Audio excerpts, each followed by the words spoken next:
What's up, you guys? Welcome to another episode of the Togar Experience. Today we have a very, very special guest, a good friend of mine. He is one of the most known persons in the real estate business. Tommy Choi, he's the president of the Illinois Realtor Association. He is the 100th president, and he is the first American Korean realtor to be nominated for this privilege. So, Tommy Choi. Dude.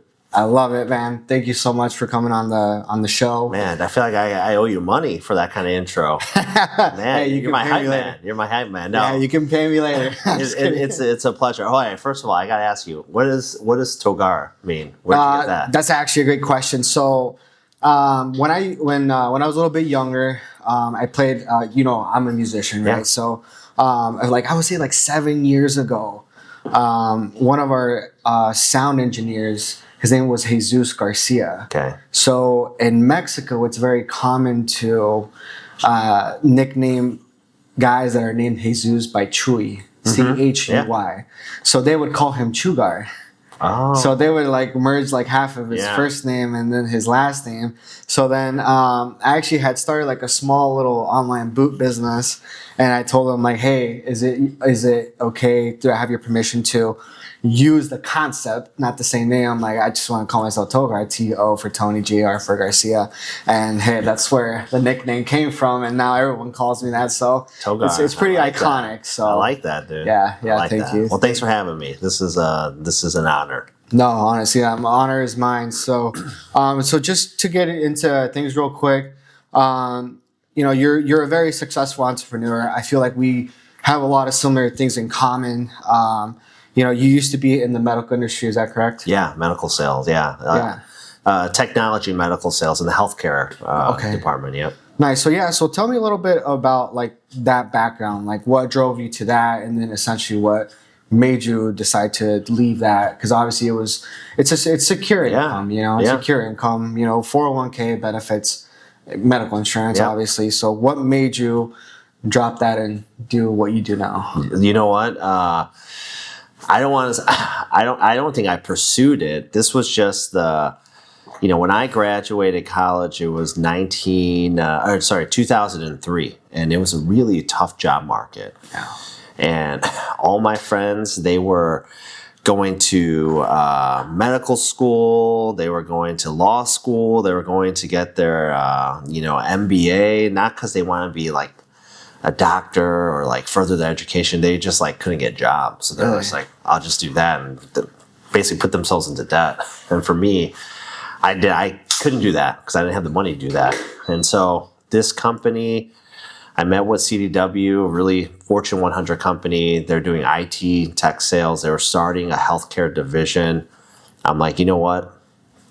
I'll do that. And they said, I'm a guy, I like to cook. Yeah. But I like to cook because I like to follow recipes. If you give me a recipe, I can follow it. And so they gave me a recipe. They said, if you make at a minimum 100 cold calls a day, in 3 years, you'll make six-figure income, minimum $100,000. And as a 21-year-old kid, I'm like, 100 calls a day, I can do that. Yeah. It was the worst thing I ever did in my life, right? I'm calling state and local government healthcare systems, so government hospital IT directors, okay?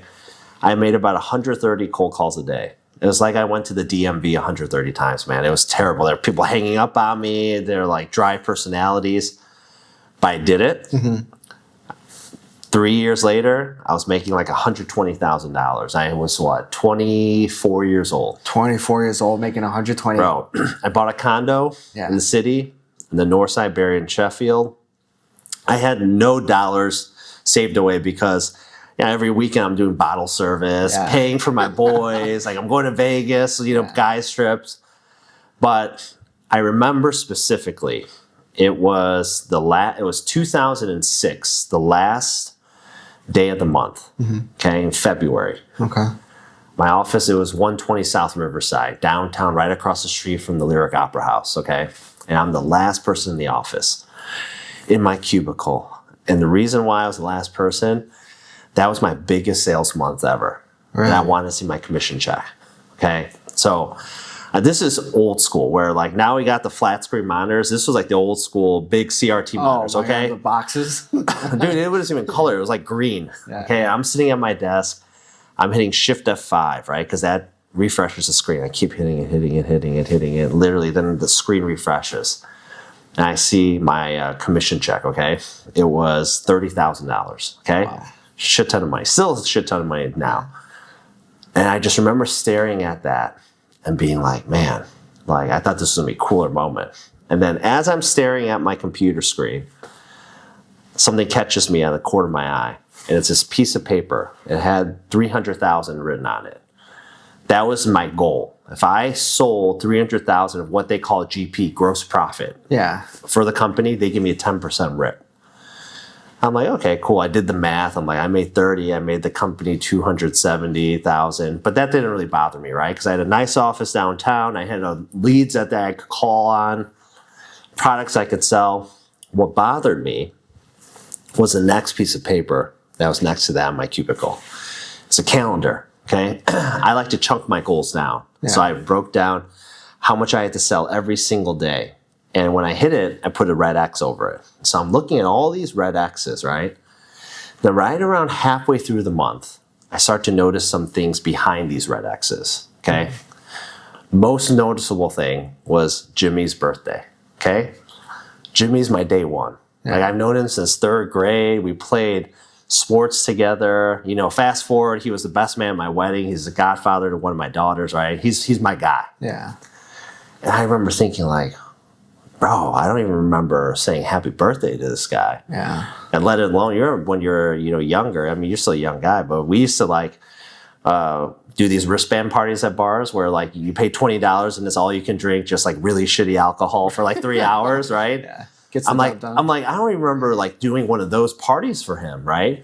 And I remember looking past that and seeing other things, family events, friend events. I had completely ignored every relationship I made because I was so focused and driven on making money, right? Because at that time in my life, I thought the definition of success was what my W-2 said at the end of the year, right? How many zeros and commas. Yeah. And I realized like, man, I had so focused on making money that I totally neglected the people who made me who I was, right?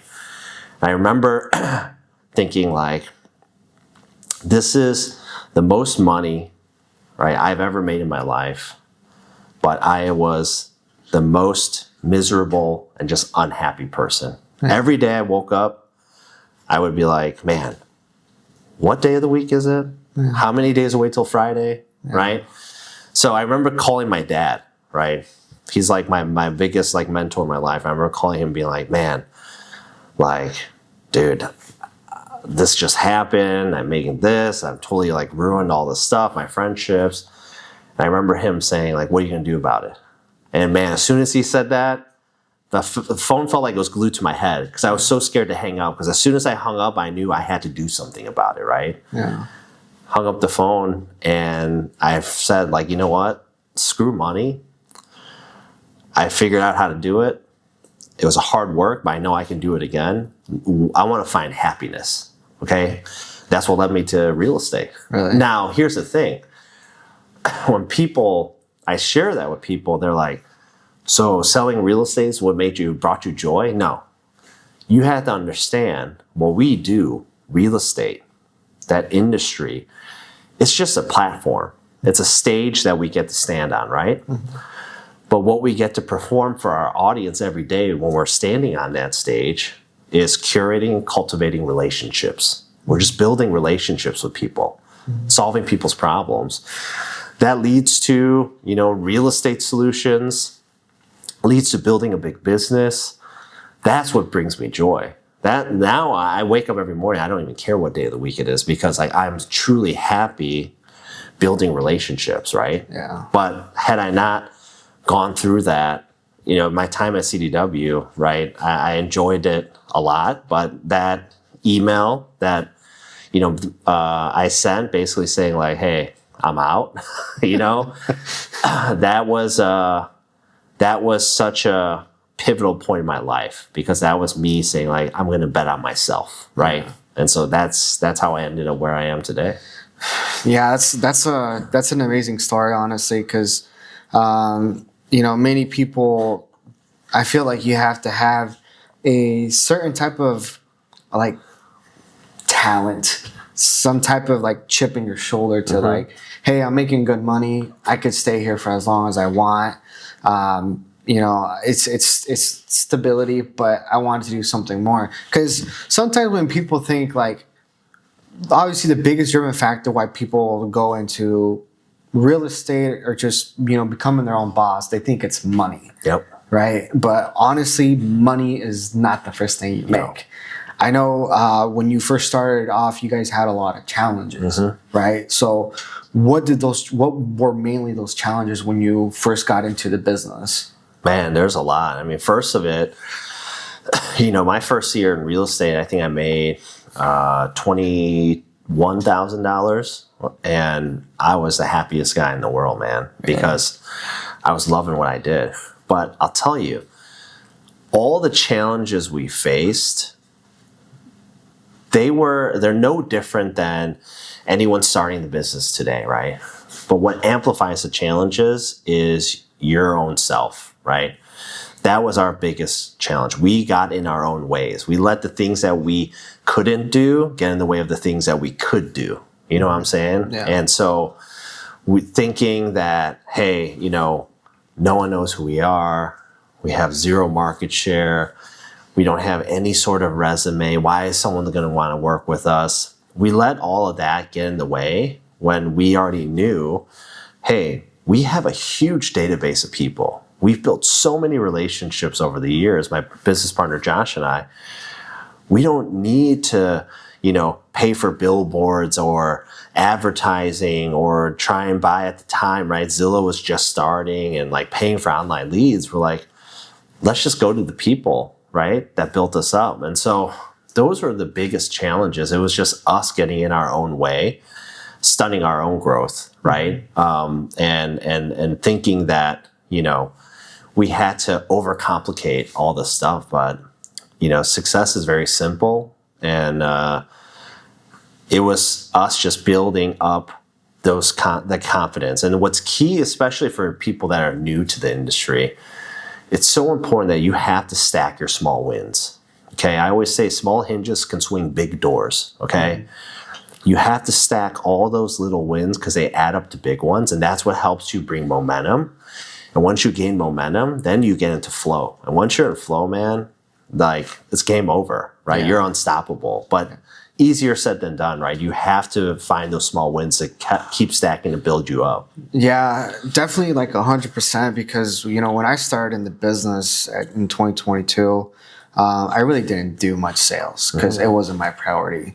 I started buying rental properties in 2020, and I wanted to essentially make more money so I can keep buying real estate. Right. But my first year, I didn't do too much. And then 2023 was when I was actually getting traction, getting a lot of traction. And to the point where like I was so busy that I was literally getting off of my 5 o'clock job and running straight to showings. And, I started building more relationships.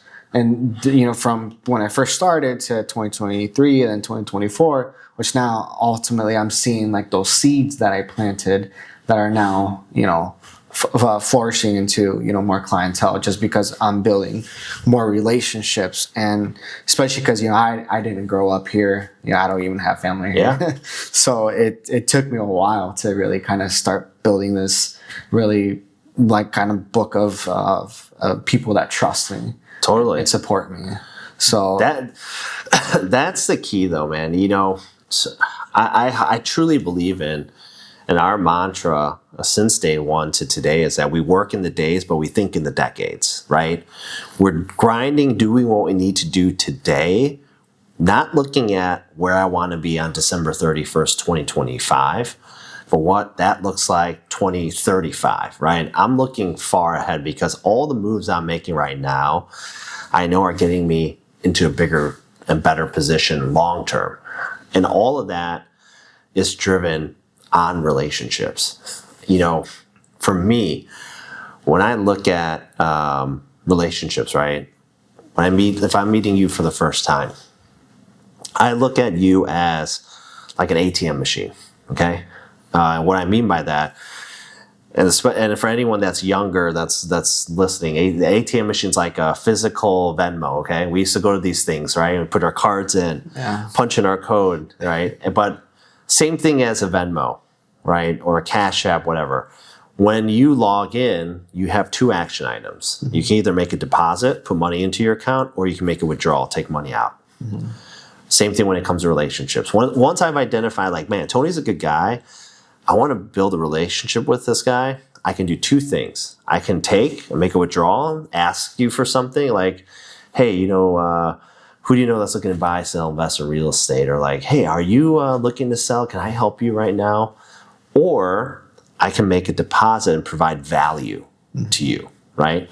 There's no right or wrong, but I tell you, my secret, what I've lived by building a big business, right? We sold over $1 billion in real estate, is I lead with deposits, right? I want to make deposits and I want to build up my relationship capital with you, because when I make a withdrawal, I'm not taking $20 out of this account. I'm maxing out the daily limit. And the beauty is, when I provided so much value to you, you're letting me max out the daily limit. You're giving me your PIN number, your password, and username. You're like, yo, take whatever you need, because you have brought so much value into me.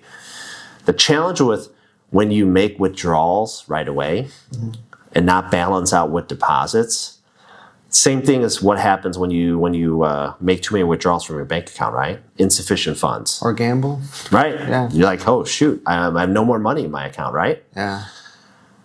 In life, you can reach that in a relationship. We all have people in our lives that have done that. How do you know?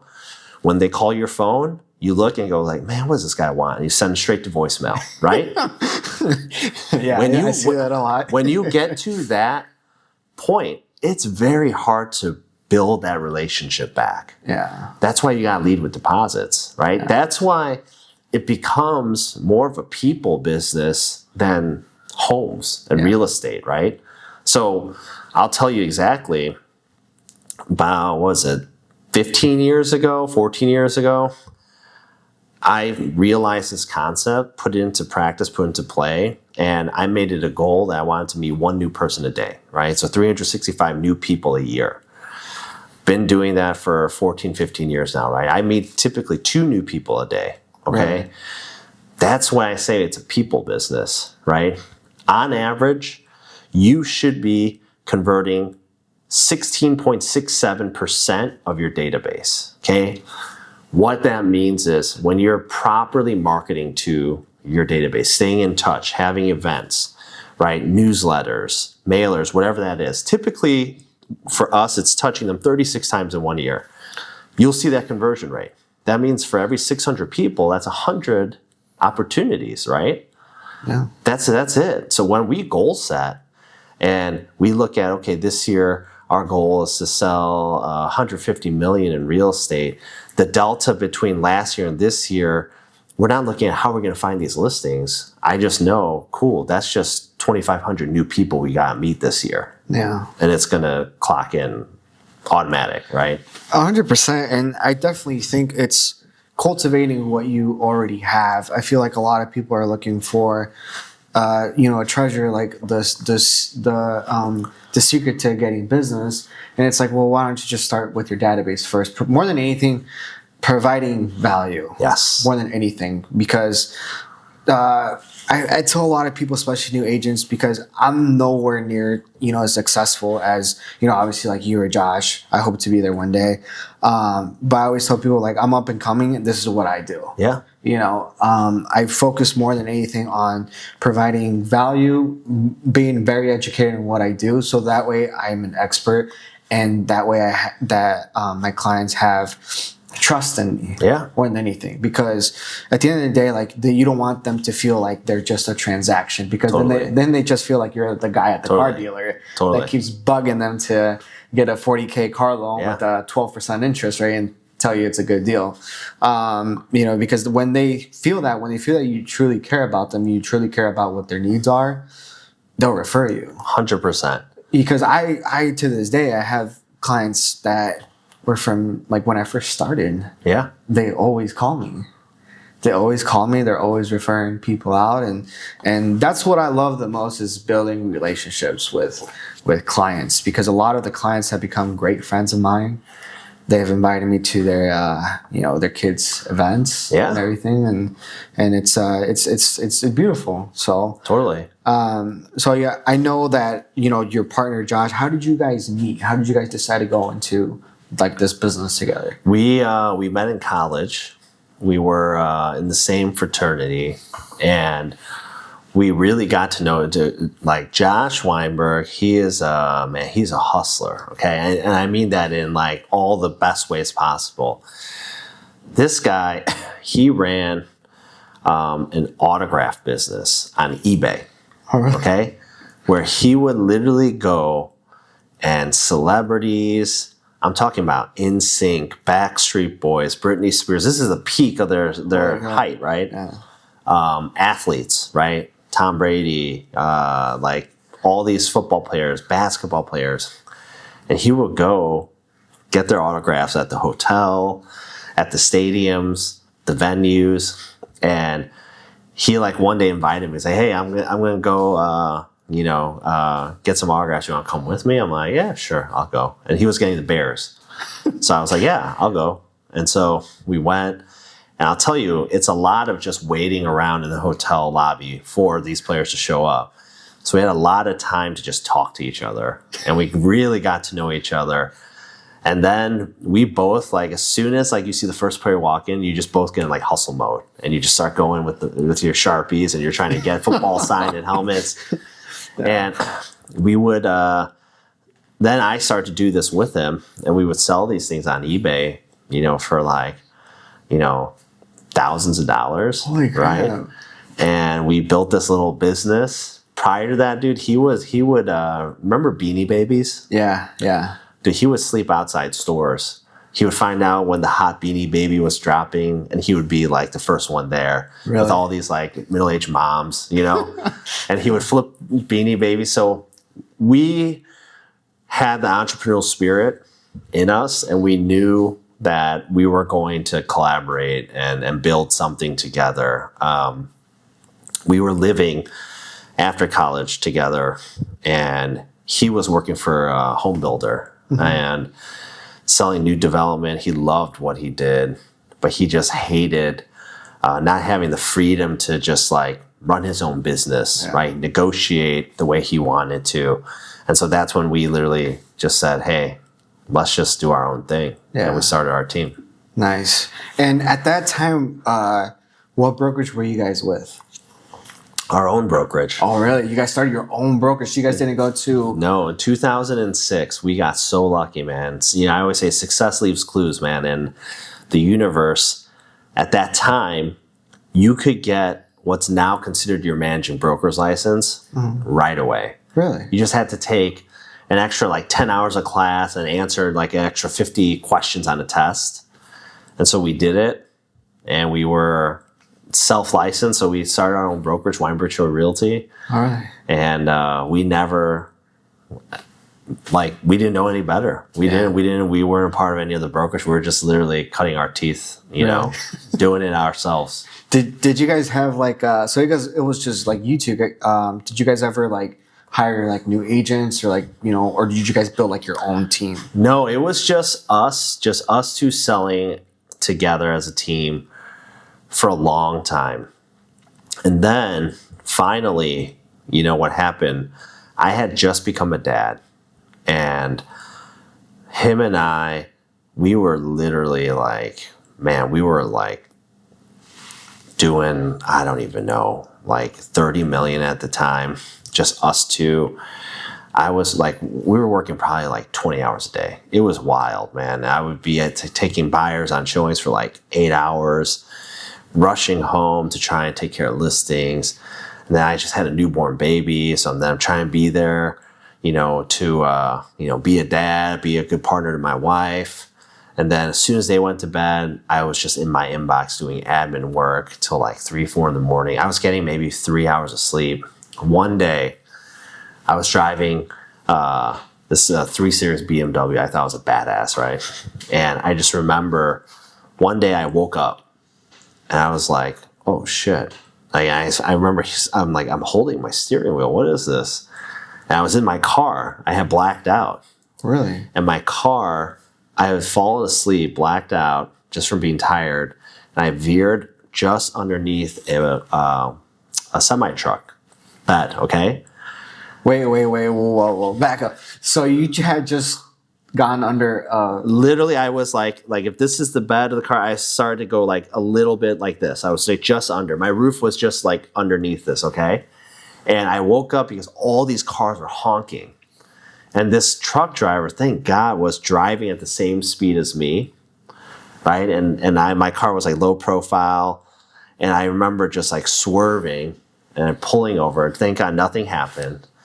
But I pulled over the side of the highway and I just started like, I got emotional, man. I was like crying. And I was just like, dude, I'm a shitty dad. Like, I'm a shitty husband. Like, I work all the time. Like, we're killing in real estate, but I can't live like this. And I remember calling Josh. And Josh, he was going through the same thing, right? He didn't have a kid yet, but he was working nonstop. And I was just like, dude, we can't do this anymore. And that's when we were like, we need to hire an assistant. Yeah. And that's what finally pushed us. We should have done it 5 years prior. Reason why we didn't, like many real estate agents, man, we were cheap. We were making money, and I was like, what, we're gonna pay someone $50,000. What are they gonna do for us, right? But I'm so grateful for that happening and that I'm still alive and I didn't get smashed by that truck, because that really woke us up. What's cool is that year we doubled our volume as soon as we had an admin. Really? So you guys went from 30 million to 60. It was it was like 25. Mm-hmm. We went to 50. Really? And it's just you two guys and admin and operations person. And that was what really like sparked us. And then we start to understand like, oh, you know what? The more people we have, the more leverage we find, the more we have time to focus on business development, which just blows us up even more. And that's where I started. We learned through trial and error. The easy hire that everyone does is always like try and find another like agent, right? Buyer's agent, showing agent, and we do that because it's cheap. Mm-hmm. Because it's like, well, you get paid when I get paid, right? And we did that. Learned the hard way that's not the way to do it, because it's a revolving door. You don't have enough value yet where an agent's gonna want to stick around long enough. Because what eventually happens after a couple of deals, like, dude, I want to make the kind of money you're making. Yeah. And you can't be like, well, I'm doing X, Y, and Z for you, because you're not, right? The only way you can have a menu of value you provide for your sales agents is when you have a strong operation admin team. Mm-hmm. And so we learned your first hire has to be an admin. Yeah. Then your second hire has to be another admin. Yeah. 3 people alone, easily you're crushing 100 units. Yeah. Okay. Then you're ready for a salesperson. Yeah. And now that salesperson sees value because you have 2 admins that are offering leverage for them. You're offering leads and opportunities, right? Now that's a real team, mm-hmm. right? Had to go through a lot of trial and error to get there, but now we get it, right? Yeah. No, I think that's definitely a good point that you mentioned, because especially for us full-time agents, we're like, oh, I want a team. I feel like sometimes they just want the status of like, oh, a team at first. But I feel it comes to working smart, right? And not really just looking to save your time, because at the end of the day, a lot of our administrative work, and this is just like in real estate, not just in real estate, but in any business, like sending invoices, scheduling appointments, stuff like that consumes a lot of our time. When us as the CEOs of our own business, we can focus our time on more better producing activities that can essentially bring more business to us. Business development, lead generation. 100%. That's all you gotta be focusing on. 100%. And that's also when I decided to hire my admin as well too this year, because I really want to grow more. So just because I have an admin doesn't mean I'm not making my calls or setting appointments. That's, if anything, I'm doubling, tripling that. Totally. So I can get, more conversions. That's the most important thing. So like, was there anyone that guided you guys to say, hey, this is the proper model? Or kind of where did you like learn that? Yeah. I mean, we had a lot of mentors and coaches that we followed. But, there's a gentleman in Texas. His name is Lance Loken. He's just a G. Man, this is I remember the first time I met him, and someone had introduced us to him, and they were like, yeah, he sells blah, blah, blah, blah. And the volume was big, but it wasn't like anything where I'm like, okay. But then he was like, yeah, he's doing about like 3,000 units a month or a year. And I'm like, 3,000 what? And he's like, yeah, I'm going to do $1 billion in volume in 5 years from now. I'm just like, huh? Like, how? And when he popped the hood of his car and he showed me how his engine runs, I was blown away. I'm like, wow, this is how. And he gave me the roadmap, and he helped mentor and coach us to build kind of the team that we have now. But I'll tell you, the bigger piece of that really is eventually what happens to agents once they start making money. They start getting busier, they start getting more market share, is you realize there's an inverse relationship between time and money, right? Yeah. The more I work, time, the more money I'm going to make, right? But then that means I have less time for myself, right? And then if I have more time to myself, well, then naturally I'm not going to make as much money. A lot of the times we're too protective of the money. Right. And like I said, when I worked at CDW making those 130 cold calls, I know this is the greatest country in the world. I can make money if I need to. I'm not worried about that. But what I'm worried about is making sure I have the balance, right? Harmony is what I call it. And so it's understanding what those levers are. And so I understood once you come to that realization, that's when you truly level up as a business person, okay?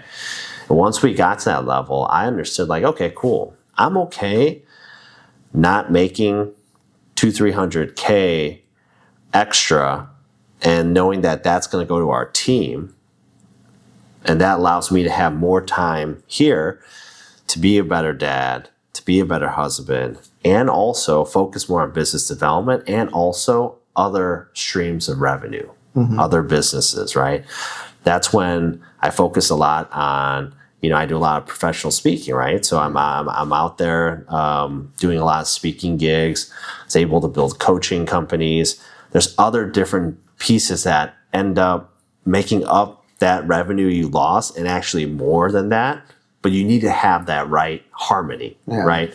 And I had a lot of people in my life that lived that out in front of me that helped me, allow me to reach that and click that mindset way earlier in my life than some people, which is why I've been able to really build what we've been building. Wow, that's super impressive, because I feel like a lot of, especially starting off in real estate and new entrepreneurs, I feel like they focus more on just selling. When like for me, like my goal is like, I'll be honest, I do not want to be the number one broker in Chicago. I don't. I kind of realized that for me, it's important to set like, hey, where is selling going to be enough, right, for me, so that way I can focus on either creating another business or kind of leveraging my time a little bit to focus on something else. Right. For me, like I have a huge passion for real estate investing. I know it very well, and that's something that I want to focus my time on as well, so I can grow that as well and have, like you said, that harmony, that time. And another important thing is, in my opinion, or I don't know what your thoughts are, but how important do you think is that when, new agents to not increase their lifestyle and start, what should they be doing with their money? So. Like, let's just say they sell 4 million, 5 million. That's roughly like 120, 100, 120. Let's say they blow it out of the park the next year, they double that. What is the most important thing that you feel that someone making that kind of money should be putting their money into? That's a great question. It should not be buying a Rolex. It should not be buying that Porsche Cayenne, right? It's nice to have those things, but those things don't bring you joy, right? You need to right away be reinvesting into your business, right? Your current self, and investing into your future self. So your current self is what we talked about, like hiring an assistant, having leverage around that. There's when people think about leverage, right? It's such a buzzword in our industry. But when people think about leverage, they think of two things, okay? They think of capital, like money, right? When you have money, that affords you leverage, right? You can invest into things, right? Or people, hiring assistants, hiring other agents, that gives you leverage too. But there's two other pieces of leverage, I think, that are even more important than that, okay? And that is media and technology, okay? Media is so important, especially content marketing. You got to be able to amplify your personal brand out there. Why is that so important? Because, and better, I think, than capital leverage and people leverage, because people call in sick. They need vacations. They want raises. Capital can run out. You make one bad investment, you're out of money. What are you going to do? Yeah. My content I put out there, it never stops working. 24/7, 365. It's continually compound my audience, right? Technology, same thing, whether it's artificial intelligence or any sort of technology that gives you even more efficiencies. They don't call in sick. They don't ask for raises, right? It's always working for you. So you should always be, especially when you're just making some money, investing into that, because that's going to compound and fuel your growth long term. Then the other thing is your future growth. You need to be investing into your retirement now. Yeah. 100%. Right? Like, especially, I always tell people, we're all 1099. Set yourself up as a corporation, right, an LLC, and by doing so, have yourself a SEP IRA, right? Set yourself up where you can start dumping some money, tax-free, right, into your retirement, because there's so many people. You look at the industry, but there's realtors that are older that are still selling, and I'm cool with that. For people that still love doing what I do. Like, I don't see myself ever not being in real estate because I enjoy it so much. Yeah. But there's some people that are in it still because they have to. Yeah. Because they have to continue to fund their lifestyle, right? Yeah. That's where, as a young real estate agent, now is the time to start doing that, right? And that's been one of the greatest things that I have people pour into me and say that right away from day one. Like, I know this sucks because you need to pay your bills, but defer this money tax-free into your retirement, because 10 years from now, you're going to be thanking me, right? Yeah. And I thank those people that did that, right? So those are the important places where I think people should be investing their money, And the other part is, we are in such a unique place, right? I always say, brokers die broke. And if you're not investing into real estate as well, that's the biggest opportunity. We find so many deals, and we pass them along to our clients. We don't even keep any of it ourselves. Right. Like, there's ways to do it. And you don't even, people are always like, I have a young agents that's like, well, I don't have the capital. Like, you don't need the capital. You need to just be creative, be a hustler, find the deal, bring it to someone that has the capital, and tell them, like, hey, I want to be your partner in this. I'll bring sweat equity. I'll keep finding these deals. Give me a little piece now. Let me prove myself. And once I hit a home run and they show you the return, then I want that chunk to get up a little bit more. Then eventually I'll have some money. I'll put some money into it too, right? There's ways to do it. You don't have to have the money to do it. Yeah, I'm honestly really glad that you brought that up, because the first thing that people think about real estate investing is like, I need money. Mm-hmm. To be honest, what you need is the deal. Mm-hmm. Because when you have the deal, you can, keep it you can flip it, or you can keep it as a rental. Ideally, the best investment is to buy and hold. Yeah. Because even if you cash flow, like say like anywhere $500 to $600 on a property, but the wealth is in the tax write-offs and the appreciation, because I myself, I have a lot of people that trust me, and they're like, hey, if you bring a deal, I'll fund you 100%. Yeah, you give them a 10-12% return, but they'll 100% fund you, because they know that the most solid investment in this world is real estate. Yes. They know that as long as numbers make sense, they'll get their ROI off of it. Yeah. Better than any stock, any bond, or anything like that. Real estate never will be worth zero. Yeah. It's impossible. Yeah. Right? Especially where we are in the Midwest too, where we're like, thank God, disaster free for the most part. It's a no-brainer to me, man. And it's especially when you look at the last even just like 80 years, dude, real estate is undefeated. Like there's only been, I want to say, maybe like 5 or 6 years of depreciating prices. The rest, 74 years or whatever, have all been appreciating, right?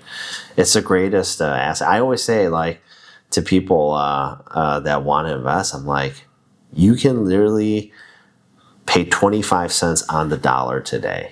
Yeah. And your tenant is going to pay the other 75 cents. It's an ATM machine for you in the future. And then there's so many tax write-offs. You can do cost segregation studies. There's just so much that you can do that it's just such a smart play. And I think right now, especially in Chicago, this is just a great opportunity. Yeah, Chicago is such a very diverse market. I feel like Chicago is it's the third largest city in the U.S., and I think it's probably one of the best markets, because the number one city is New York City. They're the biggest in population, but how expensive isn't it? LA is the second biggest city, and how expensive isn't it there? And we're number 3 in the U.S. Chicago, and you have, I think, how many, 78 neighborhoods approximately. And every region is a little bit different, but I mean, you're easy getting well over 4% appreciation in a year. So just do the math of 300,000, 4%. Totally. I mean, you're paying down on that equity. And so, I definitely think real estate investing is one of the best investments that anyone can do. I mean, that's how I started in real estate before. The challenge is it's also something that, just like what we talked about, how we build big businesses, you have to have patience. And you have to have consistency around that too. And that's the trouble right now is, man, there's all these like 22-year-old kids that are trying to do like wholesale deals on like YouTube, or like sub 2 deals like Pace Morby. Yes. And like, all of them. it's like, I'm not knocking it, but like they're in it for the quick buck. Yeah. They're in it for the money, right?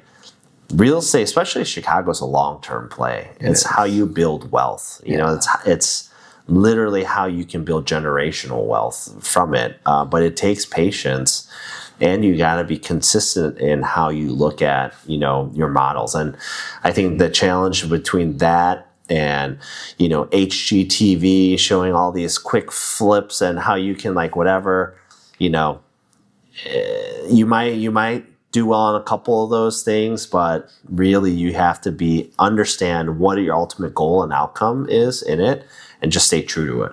Yeah, and that's one thing that I always tell, my investor clients or someone that's looking to start investing. I always ask them, like, what's your long-term goal? Because even though I'm 27, I have extensive experience in real estate in that aspect, because I tell someone, like, yeah, you could buy this property for 150, put in 50 grand in rehab, and then maybe sell it for 250, 260. Let's say you're after selling costs, you're maybe netting 30 grand. On that 30 grand, unless you're doing, 1031, I mean, you're going to be hit with capital gains tax. So it's like, if it would make sense that if when you sell a property, especially like on a short-term investment like a flip, would make a lot of sense to put that money towards a rental. Yeah. Like a multi-unit or even a single-family house, depending on the area. I feel like that's a, very solidified game plan, because that's one thing a lot of people don't talk about, especially 1099 is taxes. Yeah. Taxes. So you had previously mentioned about, having an S corp. I think that's one of the best ways to do it. That's how I started just last year. Yeah. And honestly, like, I've seen a huge benefit about it. So there's those little tiny things that really help an entrepreneur thrive, and not just in real estate, but I think in any other business. So, yeah. So where do you, now that with your team and, your other businesses that you have, where do you see yourself? Do you see yourself going more, or kind of what's the plan now moving forward? That's a great question, man. I'm constantly just like so inspired by being around like agents like you, new, younger agents, that it keeps it's just like I have this fire in me, and whenever I see others killing it, it's just another log that I get to throw on the fire that keeps me inspired to keep going. So I'm continually looking to grow our real estate business. That's always the core. Looking at all our other businesses that we are going, continue to grow that. We expanded into Michigan in the Grand Rapids and that southwest side of Michigan along the shore. So it's continue to see that grow. There's just a lot of opportunities that are out there right now. And like, listen, man, I'm 43 years old, and I feel like I'm just getting started. Yeah, right. I'm just scratching the surface, man. It's still pregame warm-ups for me, right? The game hasn't even started yet. So, like, I know something that I always tell people is like the direction you travel in is so much more important than the speed. It doesn't matter how fast or how long it takes you to get to where you're going, because when you're there, you're there. Yeah. But what's more important is early on finding your North Star, making sure you're following that. And, I'm grateful that I've had a lot of people around me that help me find my North Star, and I'm continuing to follow that. And as we continue to build and grow, I just want to continue to be able to help others, do the same too. Yeah. Yeah, 100%. Because when, obviously we're in the relationship business, not only with our clientele, but we're in the relationship business of other people that can provide a value to us. Because even though if we may think we have the answers to how we want to put our money or how to deal with our lives, there's always someone that's doing something that's really smart that you can always learn from. Right. That's why I always believe in the quote that says that you become the sum of the five people that you hang out with. That to me, I always think about that. So definitely, I feel like hanging around with people that are always going to elevate you, provide value, and help you grow is so important, more than just, maybe just going and partying every week. For sure. 100%. So, yeah, 100%. Well, hey, Tommy. So it's been a super honor and pleasure having you, getting to know more about you, because I see you all over. I'll be honest, I didn't even think you were going to accept my invite, but I was like, let me just throw it out there, see if he says yes. But I appreciate you coming onto the podcast. Again, it's a blessing for me and an honor. So appreciate you so much. My pleasure, man. Yeah. Well, again, guys, that's the second episode of the Togar Experience. We hope you guys had a great time watching the episode, and any valuable information that you need, you can always shoot me a message or shoot me a DM. We'll see you on the next one.